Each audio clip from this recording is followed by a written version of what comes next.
Good afternoon. My name is Nela Freire.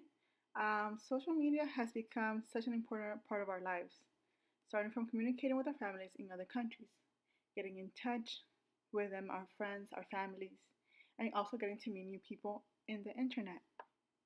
Facebook, Twitter, Instagram, and many other social networks out there are not only tools but necessity. They have become part of us, part of who we are every single day.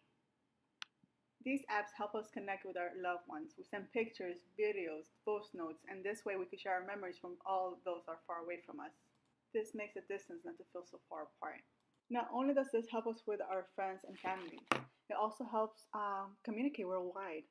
You can hear about the media and news all around the world just through these apps, this Instagram, Facebook, all the social medias where everybody posts. We could see what's going on also around our world and our surroundings. I personally don't watch any news, so this helps me stay up to date with all the countries around me, not only the United States. Social media is for all ages, honestly.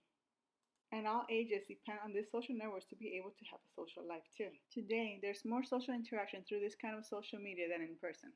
Even for my toddlers, they watch YouTube and they have that whole Shark Doo Doo song, and they clearly love it, and it has become a worldwide sensation. Today, there's more social interaction through this kind of social media than in person. People don't go out anymore as they used to for some years because this whole social network fever started. Even when we go out, we are always on our phones, checking social media, posting pictures, and even videos of our surroundings so we can show everybody else.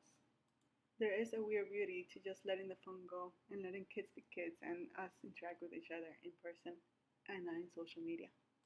As a kid in Venezuela, we were able to go outside and play with our friends, hide and seek until the lights were out, and we'll go back home. Nowadays, kids don't have the luxury and freedom that we used to have back in the day. You'll be surprised at who we meet out there. There are some people that might argue that right of free speech should not cover social media.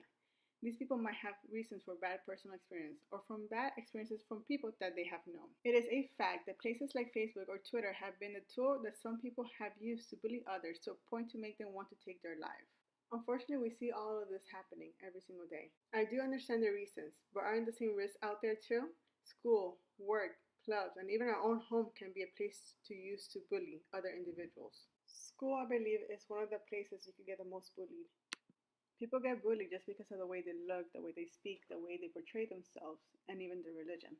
We have had, in fact, cases of suicide due to cyberbullying. We have also had the same cases from physical places like school, though. Suicide rates for teens rose between 2010 and 2015, according to the data from the Federal Centers of Disease Control and Prevention, due to the rise in social media use.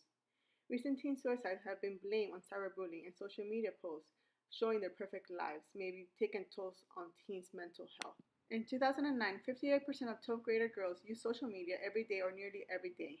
By 2015, 87% used social media every day or nearly every day.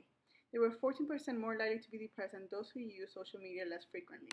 In October of 2013, a 15-year-old boy, Jordan Lewis, committed suicide by shooting himself in the chest. His father, Brad Lewis, days after learned that his son was being bullied at school. The suicide note Jordan left stated that he was tired of life. The First Amendment mentions that Congress shall make no law respecting an establishment of religion or prohibiting the free exercise thereof, or abridging the freedom of speech or of the press, or direct the people peacefully to assemble and to petition the government for redress or grievances. If Congress, through our Constitution, may not edit or prohibit our freedom of speech, then why should the social media which are freed by our expression be censored to the point that our freedom of speech is taken? I personally do not agree to censor our expressions. If we are not the individuals that we are and we have our own opinions, then what are we? Every individual is entitled to their own opinion, to their own freedom of speech. I do agree that as human beings and out of courtesy, education, manners, or just consideration to others, we should consider that what we are writing and what we are sharing in our social media. When we are online in our apps and our social media networks, we should also think and go into our humanity side and make sure that we're not hurting anyone specifically. We have to think before we post. Just the same way that we are taught when we're little to think before we speak, now we have to think before we write. Once we post it, it's hard to put something back.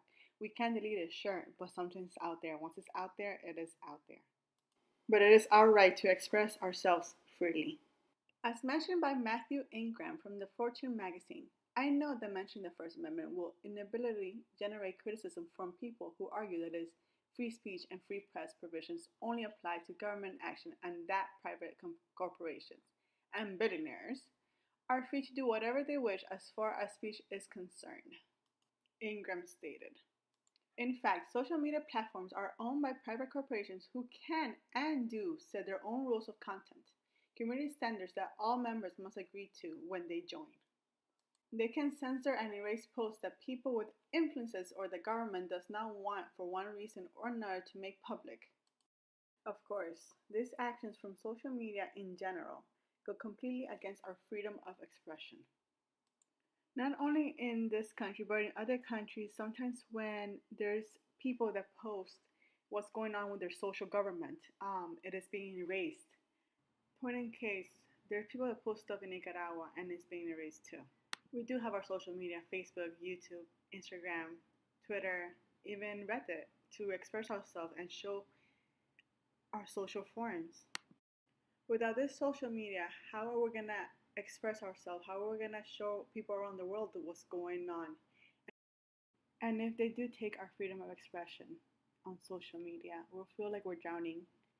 If you can express yourself, what you feel, what you see, how you react to it, you're going to feel suffocated. You're going to feel like you're drowning without any way to breathe. In conclusion, I believe we need our freedom of speech, freedom of expression in social media. We have this great technology. We should use it to our advantage. We should use it to help people. We should use it to express ourselves, to show everybody what's going on.